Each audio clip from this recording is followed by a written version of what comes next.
Next, ano ang English ng ipis? Bibis! Ko... 5, 4, 3, 2, 1. Cockroach. Next, ano ang English ng isda? Fish!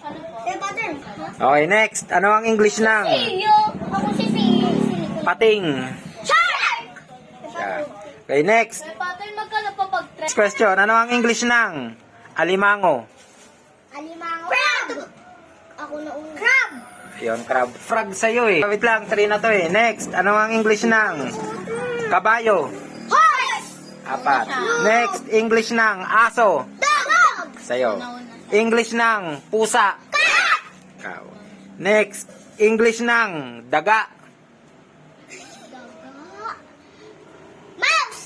Ayun, galing ni Sia. Oh. Next, English ng buhaya?